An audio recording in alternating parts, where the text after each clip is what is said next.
அன்புள்ள ரிஷப ராசி அன்பர்களே வணக்கம். குரு பெயர்ச்சி பலன்களை நாம் பார்க்க போகிறோம். ஜூன் 2ஆம் தேதி குரு பெயர்ச்சி நடைபெறுகிறது. திருக்கணித பஞ்சாங்கப்படி ஜூன் 2 26/6/2027 வரை குரு பெயர்ச்சி. வாக்கிய பஞ்சாங்கப்படி 26/5/2026 முதல் 13/6/2027 வரை குரு பெயர்ச்சி. ரிஷபராசி அன்பர்களுக்கு ராசியில் சூரியன், 2இல் புதன் சுக்கிரன், 3இல் குரு வருகிறார், 4இல் கேது, 8ஆம் இடத்தில் சந்திரன், 10இல் ராகு, லாபஸ்தானத்தில் சனி, விரயத்தில் செவ்வாய் பகவான் இருக்கிறார். ஆக ரிஷபராசினருக்கு குரு பகவான் 8ஆம் இடத்திற்கும் 11ஆம் இடத்துக்கும் அதிபதி, 3ஆம் இடம் செல்கிறார். சனி லாபஸ்தானத்தில் இருக்கிறார், கேது பகவான் 4இல், ராகு 10இல் உள்ளனர். ஆரோக்கியத்தை பொறுத்தவரை தற்சமயம் எந்த பிரச்சனையும் இல்லை. நீடித்த நோய் நொடிகள் அனைத்தும் மட்டுப்படும். உடல் ஆரோக்கியமாக இருப்பீர், எந்த குறைவும் கிடையாது. பணம் கொடுக்கல் வாங்கலில் கவனமாக இருத்தல் வேண்டும். குரு 3ஆம் இடத்துக்கு சென்றாலே கடன் வாங்க வேண்டி இருக்கும், கடன் பட வேண்டி இருக்கும். யாருக்காவது பணம் கொடுத்தால் திரும்பவும் வராது. ஆகவே கொடுக்கல் வாங்கலில் கவனம் தேவை. யாருக்கும் ஜாமீன் தருதல் கூடாது. குடும்பம் ஒற்றுமையாக இருக்கும். கணவன் மனைவி ஒற்றுமையாக இருப்பர். ஒருவரை ஒருவர் புரிந்து கொள்வர். பண வரவுகள் மேம்படும். குடும்பத்தில் சுபகாரியம் நடைபெறும். உத்தியோகத்தை பொறுத்தவரை சிறப்பு அடைவீர்.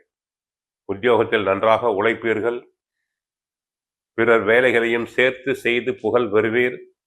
உயர் அதிகாரிகள் தங்களை மனமாற பாராட்டுவார்.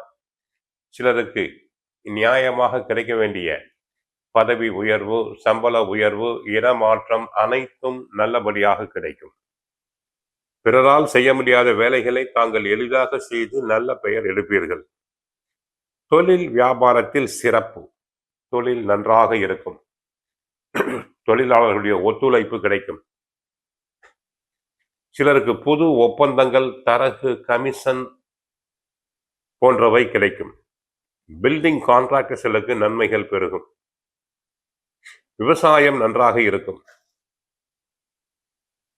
ஆக தொழில்துறை, வியாபாரம் நன்றாக இருக்கும்.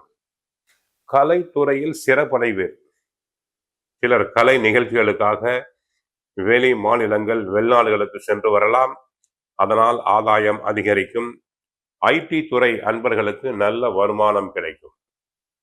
வெளிநாட்டு கம்பெனிகளிலிருந்து அழைப்புகள் வரலாம். குரு 31/10/2026 முதல் 13/12/2026 வரை அதிசாரமாக சிம்மராசி செல்கிறார். அதுவும் சிறப்பு. நன்றாக இருப்பீர். குடும்பம் நன்றாக இருக்கும். உத்தியோகத்தில் நல்லபடியாக இருப்பீர்கள். உடல் ஆரோக்கியம் மேம்படும். குரு 13/12/2026 முதல் 13/4/2027 வரை வக்கரமடைகிறார். அந்த நேரத்தில் சற்று கவனமாக இருத்தல் வேண்டும். டிசம்பர் 5ஆம் தேதி நடைபெறும் ராகு கேது பெயர்ச்சியில் இதுவரை பாதகமாக இருந்த கேது பகவான் தங்களுக்கு 3ஆம் இடத்துக்கு சாதகமாக வருகிறார். ஆக இந்த குரு பெயர்ச்சி ரிஷப ராசினருக்கு நன்மையை அளிக்கும். பண விஷயத்தில் மட்டும் கவனமாக இருங்கள். யாருக்கும் கடன் கொடுக்க வேண்டாம், வாங்க வேண்டாம், ஜாமீன் கொடுத்தல் வேண்டாம். தினமும் பகவத்கீதை படியுங்கள், சுந்தரகாண்டம் படியுங்கள். நன்மைகள் அதிகரிக்கும். வாழ்க வளமுடன். ஹரே கிருஷ்ணா, ஹரே கிருஷ்ணா.